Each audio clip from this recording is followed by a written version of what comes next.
Kuki is here.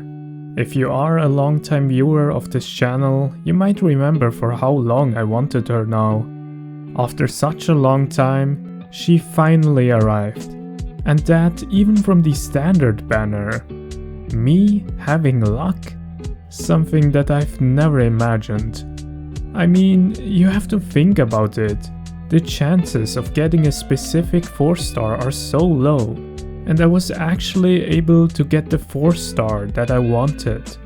Besides Kuki, I also got Tignari and an Amos bow for him. I guess for once I'm also allowed to have some luck, but I was definitely most excited about Kuki. I pre-farmed almost everything for her a while ago, except her boss mats. So I fought the Rune Serpent the last couple of days before I pulled. With that, I was able to level her up to 90 and even her talents to 9. Normally, I level up a character to 70, and if I like them, I level them up to 80, and if I really like them, I'm going to level them up to 90. As I said in the beginning, I've been waiting for a while now for her arrival. We've had multiple trials with her by now. When Kuki was released first, she wasn't good at all. Actually, even pretty bad. For me, her gameplay was enough though, because I already liked her. I didn't mind it as much. The only thing I cared about was that she was a healer and an electro character. But since Dendro got released, she definitely saw a huge increase in her power. Dendro has actually made her really good now. Because of Sino, I also started to look more into the Dendro reactions. With that, I found a new love, especially for Hyperbloom and Quicken related reactions. I'm really glad that she was intended to be played like this. To me, this is definitely the way you should play her, and the most fun way to play Kuki. I saved the hangout event for Kuki for the entire time, just that I can do it after I get her, and I finally was able to play it. It wasn't like anything crazy, but it added more background to her, which is nice. To me though, it didn't change my opinion about her. With the Chasm story quest, I already felt like she was an awesome character. It already fleshed her out and showed us what this character Kuki is about. That's always what I look out for and want in a character. Therefore, I even crowned her. It needs a lot before I crown a character. I only crown characters that I can like overall, and if I do, then only triple crown. With that, she's my 4th crowned character. A while back, I actually dedicated my resin for almost a month to the Deepwood Memory set. Yes, you heard right, no Blizzard Sprayer. I just wanted to have some decent artifacts for Kale and Yo-Yo, since I got interested in Dendro characters, but also in preparation for Tignari if I ever get him, which literally occurred. Because of that, I also got some decent Gilded Dream pieces. There are 3 different ways you could build Kuki. You can build her on full healing support, aggravate, or Hyperbloom.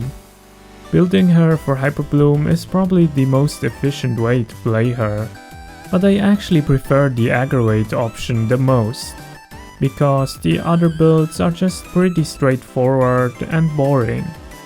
For the healer build, 4-piece Tenacity is apparently the best set, but obviously I only have the Gilded Dreams set. This is the best that I could make out of it. When it comes to the Hyperbloom build, the Lost Paradise is her best in slot set, but I'm obviously not gonna go out of my way just to farm that set for Hyperbloom scenarios. So here is the Hyperbloom build. I gave her the Tokabu Shigure, which I also forgot to claim the refines for it. Yes, you heard that right. Not that it makes a big difference, but still.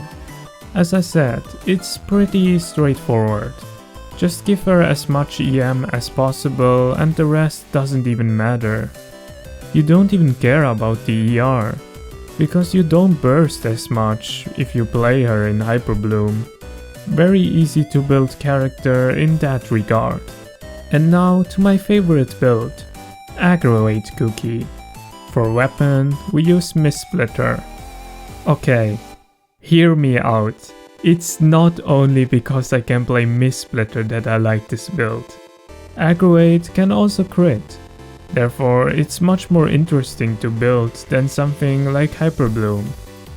That is the reason why I can give Kuki the Mist-Splitter. It's actually a good option.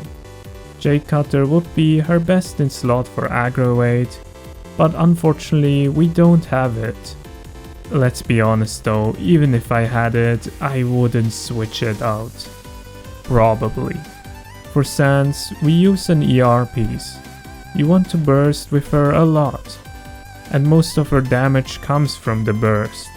Apparently it varies between 190 and 220 ER. For Goblet, an Electro bonus piece, and for Circlet, a crit rate one. Otherwise I wouldn't have enough crits. The artifacts aren't crazy or anything, but I'm personally really satisfied with the build. In the future, I would love to replace the ER Sans with an EM one. For now though, it works. I run her mostly with the Aggravate set, because the Mist-Splitter just fits her so well. I mean, it really doesn't matter what you play on the Overworld team.